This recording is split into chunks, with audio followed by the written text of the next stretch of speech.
Hello everyone, Carnasa here, and welcome back to Kerbal Gets Real. It's 1968 Part 1, and let me tell you, we have so much that we're going to be doing around the moon this year. Well, we've got some more extensions to the ECMS. We hopefully will be finally setting down all of the parts for Conglomerate as well, and in addition, we do have Coed and Eowed fast approaching Jupiter.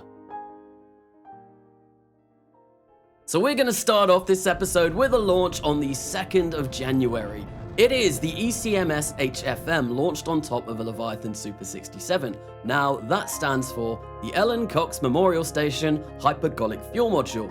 The purpose of this module is to provide a lot of aerosine and NTO for our reusable lunar landers. We have one on the station at the moment. I do plan on adding another one at some point in this episode. I think with the amount of fuel that we have in those two, well, rather large white tanks at the top of that craft at the moment is enough to maybe get us 2 return trips. It's really heavy though, it's really heavy. Obviously this was launched on a Leviathan Super 67. This took a lot to actually get us to the moon, but here we go. We can see we have met up with the ECMS. We're just slowing down now. It took a really long time to slow down because, like I said, this thing is mega heavy. There we go. We have rendezvoused, and now we're just about to dock. Now that we have successfully completed a mission in this episode and we're back at the Space Center, there is something that I want to bring forth to you, and this was brought to me by username Stonks on my Discord. The idea is for people to design craft files that I could use in the series. See it as me kind of outsourcing contractors to work on some more minor missions, such as resupply vessels, crew shuttles, stuff like that. Kind of how SpaceX now has Dragon to ferry astronauts to the ISS. Now, the first thing that I really need is a supply mission, a resupply mission to actually resupply the ECMS because we're running out of supplies over there. There'll be more info in the description. But we are going to interrupt that with the launch of RLL number 2 on the 12th of January. So I just shortened reusable lunar lander to RLL2. So yeah, we have already seen one of these launched. I do want to have 2 on the ECMS. That way it's more for the fact that I quite like the symmetry of it. But at the same time, if something goes terribly wrong, at least we have a backup on the actual station. And it's always nice to have backups. Things do always go wrong in this. And actually, well, obviously 1967 Part 2 was a bit of a dud. We had a lot of failures in that half of the year. Hopefully nothing too serious happens in this first half of 1968, but what a beautiful shot of Earth as we perform our capture and our rendezvous with the ECMS. Once again, we met up with this just fine, and we managed to dock the new lunar lander.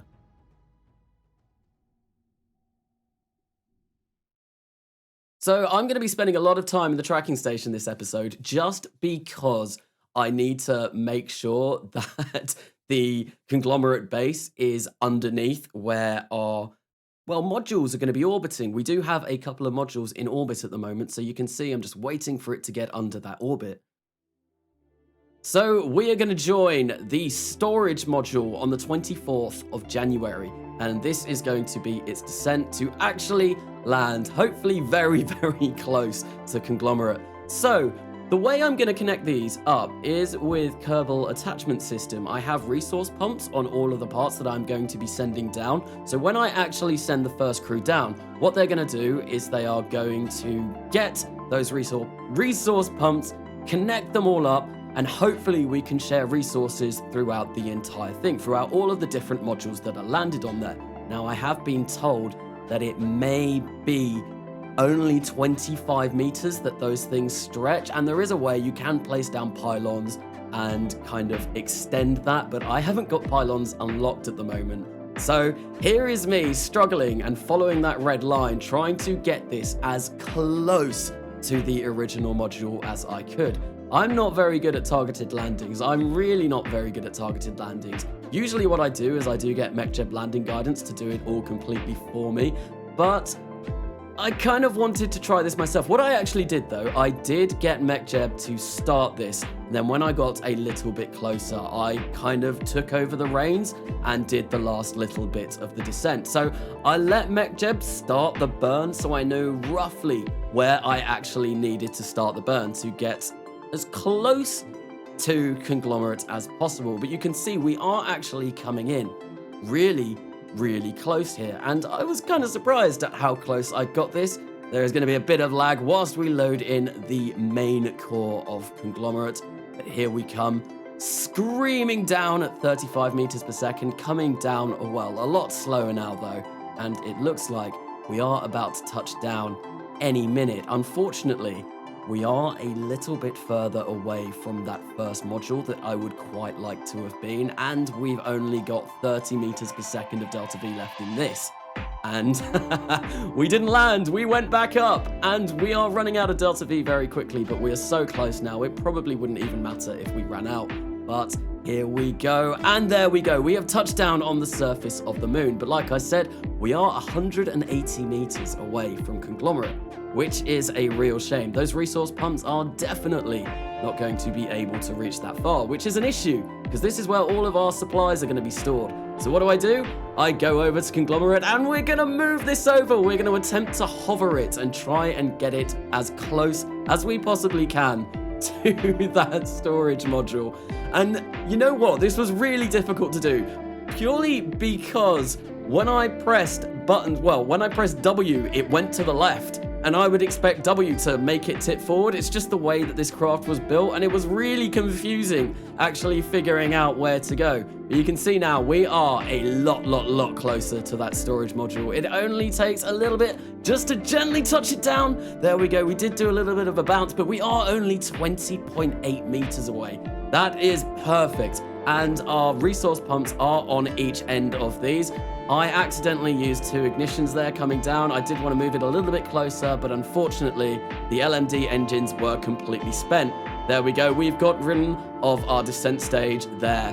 And now we're going to be joining Congo rover for its lunar descent on the same day. So the Congo rover is going to be our crewed rover that will take astronauts from their descent vehicle to the actual Conglomerate base.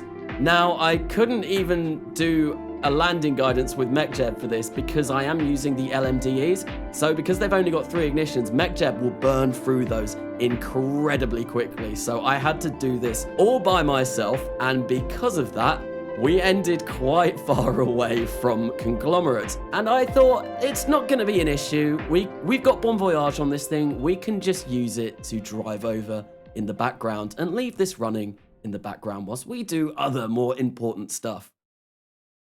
Unfortunately, that's not going to work because every time I go back to Congo rover, well, my game crashes. So we are going to have to launch Congo rover again, and hopefully this time it will work. But now we are going to be joining EOED on its Jupiter approach on the 1st of February, 1968. Now, this is a really quick stop off because all I'm going to be doing is actually capturing at Jupiter. We do eventually want to orbit Europa with this, but we'll come back to this in a bit. So like I said, a really quick stop off at EOED, and we are going to be doing exactly the same with COED in just 4 days. So EOED is the Europa orbiter, COED is going to be our Callisto orbiter. I think it was Callisto orbiter and exploration device was the full name of that thing, but it looks like we are going to go capture now. So this is COED on its Jupiter approach on the 26th of February 1968, and this is me being very stupid. So I saw that the maneuver was all good and that we were going to get a good encounter with Callisto. Unfortunately, what I didn't realize is we were going straight into Jupiter's atmosphere. So yeah, this thing blew up.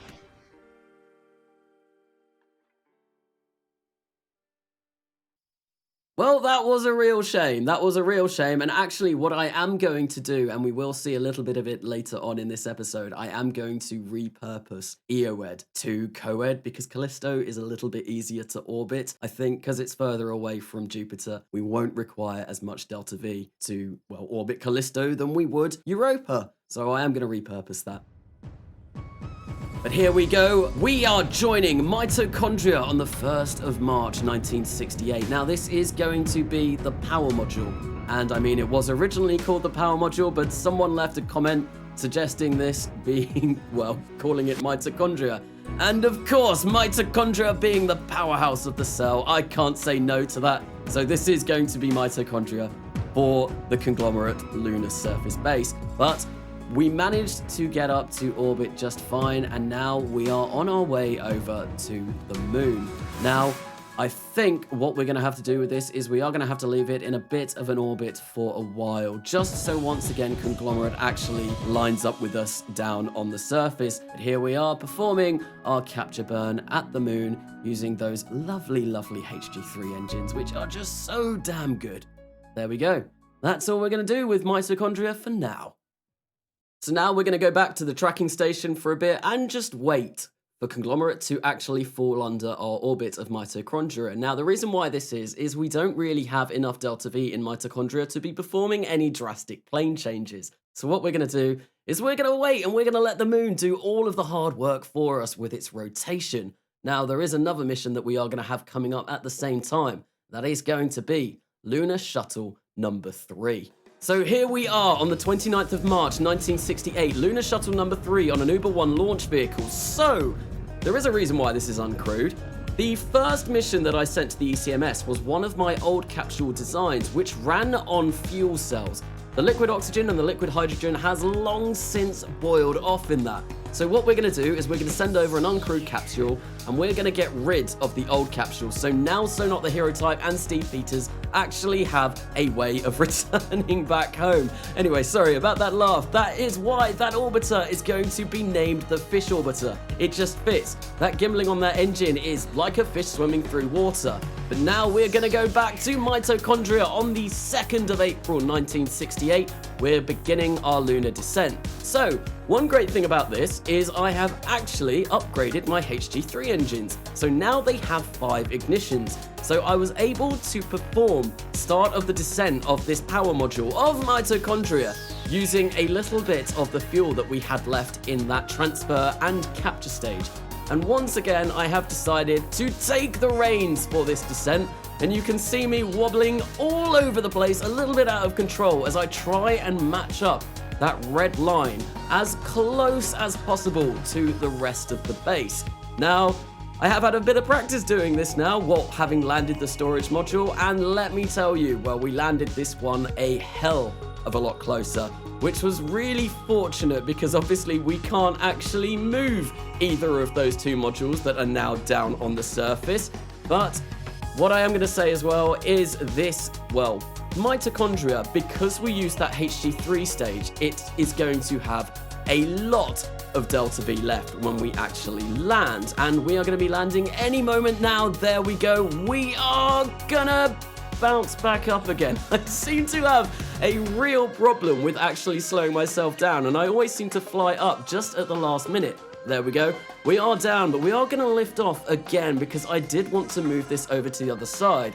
This was a little bit easier to move because it moved in a direction that made sense to me, so that was a lot nicer. So what we are going to do is we are going to move it over, and I do lose it a little bit over here, but luckily we don't go smashing into the surface of the moon. No, we do actually manage to bring this down nice and safely just in front of the storage module. There we go. There go those external tanks. And now we are going to be joining the Fish Orbiter once again, because obviously this was all happening at the same time.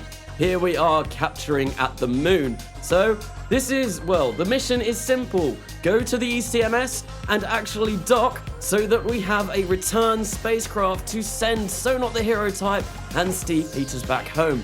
Here comes the ECMS now, and we are going to slow down, and then we are going to start preparing to dock to the Grand Station in low lunar orbit.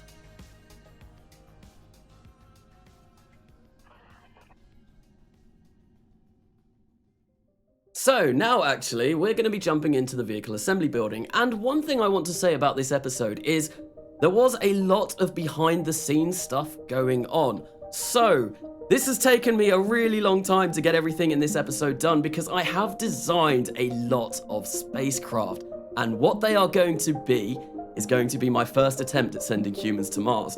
Now, in order to do that, I have come in here, and this is going to be the Demeter test vehicle. Someone did recommend Demeter being the name for my first mission to Mars, and I thought I liked it, so yeah, that's what it's going to be called. Anyway, what I want to do with this is put it in low Earth orbit for about 3 to 3.5 years. There will be enough supplies in here and all the kind of necessary requirements that we need to keep a crew alive. What I want to see is how badly stress affects them, because I think it's going to be really, really difficult to get crew over and not have them break due to stress. So I really want to kind of figure out what happens when they do have those mental breaks. So that's what this mission is going to be for. Here we have the orbiter at the top, which is pretty much exactly the same as the one that I have designed for the Mars mission. There are a few slight differences. We do have all of the shielding on there that we do have for the Mars mission. It was so difficult designing something that could carry that much shielding. You will see those eventually when we do actually go to Mars, but I kind of once again want it to be a little bit of a surprise, just because it's a big mission and I think it'll be a really cool reveal. Anyway, yeah, this section down here is going to be our food for the next 3 years, and it's also a little bit of extra room for the astronauts to chill out in. Now, this is a new mod that I've got. I have got conformal decals, and I have been given a lot of flags as well. Thank you, Felix Yu, for sending over those flags. That was very nice of you to actually send those over. So that flag that I've got on there is a Mars mission flag. So of course I thought this is going to be our mission to Mars. Let's whack a Mars flag on there. But that entire vehicle has now been designed. Well, the actual spacecraft that will be staying in space for the next 3.5 years has been designed. Now what I need to do is decide on a launch vehicle. This thing weighed about 82 tons. So I didn't really want to use the Icarus Super 66, which is capable of lifting up to 120 tons, so I decided, let's try the Lunar Uber. Unfortunately, this is not quite enough to actually lift this to orbit, so I thought, I was thinking maybe I can add some solid rocket motors or something on the sides to get that last little bit of Delta V that I need, but it was actually quite a considerable amount more of Delta V that I needed to get this into orbit, so I thought in the end, you know what? Let's just go for the Icarus Super 66. It is way overbuilt to launch this thing, but at least we're going to get it. And actually, I probably should think of maybe doing a launch vehicle somewhere in the 80 to 100 ton zone, because I don't really have anything that's capable of lifting anything in those kind of numbers. So that was DTV, Demeter Test Vehicle, and as I said, that is going to be spending a very, very, very long time in low Earth orbit, and it is kind of a physical test, not a physical test, a mental test, just to see how our astronauts deal with being in space for that long, and if they suffer any adverse effects. So here we go, on the 21st of April 1968, it is the Olympus bunker on top of a Leviathan Super 67. Now, you may know that I did want to put radiation shielding in the actual core of Conglomerate, but I couldn't do that because it's too damn heavy, so I had to design an actual module just to put shielding on. Now, I kept that little bit in because I had an engine failure. I had a HG3 engine failure. In fact, I had 3 on that launch just from that one stage. And now, I feel like a bit of an idiot. I don't know how this happened, but my test light was turned off, and I was kind of getting to the point where I was thinking, I'm not having any failures at all. This is really bizarre. So I did go and check, and yeah, it was turned off. I'm fairly convinced that I didn't do that. I'm not sure how that happened, but it's been turned back on now, so we do run the risk of running into failures again. But here we go. We have Olympus in a low lunar orbit now, and we're going to begin our descent to actually land once again next to Conglomerate. Now, I did let MechJeb do this entire landing, and actually MechJeb with this design was damn good at getting us very close. Very, very, very close. Very close. If you see right now, I was so scared that we were going to smash into those solar panels and break them, but luckily we narrowly avoided them by the skin of our teeth. if we had our solar panels out, we probably would have broken both sets. But there we go, there goes our descent engines, and we have got the first of 2 solar storm bunkers down by Conglomerate. So yeah, no, we have Olympus down. Olympus is down. Now we've got Otherus to go down with it. So Olympus being the home of the gods, and Otherus being the gateway to hell. Kind of evil sounding, isn't it? But I just thought they were 2 mountains in Greece. The names kind of seem to go together. So here we go on the 30th of April, 1968. The Otherus bunker on, once again, a Leviathan Super 67. Trust me, actually getting all of the infrastructure down for Conglomerate has been really expensive. I left that scene in as well just to show you that another one of those HG3s had a permanent shutdown on the way up. So yes, we are definitely getting failures now. Here we are capturing at the moon, and I mean, we've just seen this launch. It is nigh on identical. The only other thing that I do want to mention is that actually I did go into the tracking station. This wasn't all done at once because I had to wait once again for Conglomerate to get in a decent position. But here we go. We are coming down now, and we are going to park ourselves right in the middle of Conglomerate.